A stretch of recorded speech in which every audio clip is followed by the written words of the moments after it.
మరికొన్ని గంటల్లో థియేటర్స్ కి రాబోతున్న బాహుబలి 2 సినిమా కోసం అభిమానులంతా ఆసక్తిగా ఎదురుచూస్తున్నారు. ఈ నేపథ్యంలో ఈ సినిమాకు సంబంధించిన ఒక సమాచారం బయటకు వచ్చింది. ముంబైకి చెందిన ఒక సెన్సార్ బోర్డు సభ్యుడు ఈ సినిమా చూసి తన అభిప్రాయాన్ని DNA పత్రికతో పంచుకున్నారు. బాహుబలి 2 సినిమా మొదటి భాగానికి మించిన ఆసక్తికరమైన కథా కథనాలతో కొనసాగుతుందని చెప్పారు. ఇది ఒక విజువల్ వండర్ అనడంలో సందేహం లేదనే అభిప్రాయాన్ని వ్యక్తం చేశారు. ప్రభాస్, రానా ఇద్దరూ కూడా పోటీ పడి నటించారని అన్నారు. ఇక బాహుబలిని కట్టపై ఎందుకు చంపవలసి వచ్చిందనడానికి గల కారణం అందరినీ ఆశ్చర్యచకితులను చేస్తుందని చెప్పారు. ఈ సినిమాలో ఎక్కడా సింగిల్ షాట్ ను కానీ సింగిల్ డైలాగ్ ను కానీ తొలగించలేదని చెప్పడం విశేషం. నా పేరు ధనుష్ రిషి. అందరూ ముద్దుగా దరి దరి అని పిలుస్తుంటారు. దేవుడికి నా పైన ఉన్న క్లారిటీ, నా బ్యాడ్ లక్ ఉన్న గ్రావిటీ నాకు చిన్నప్పుడే అర్థమైంది.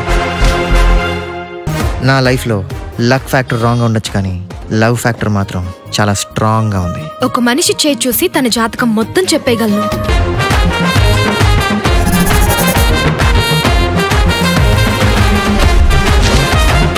Coming soon.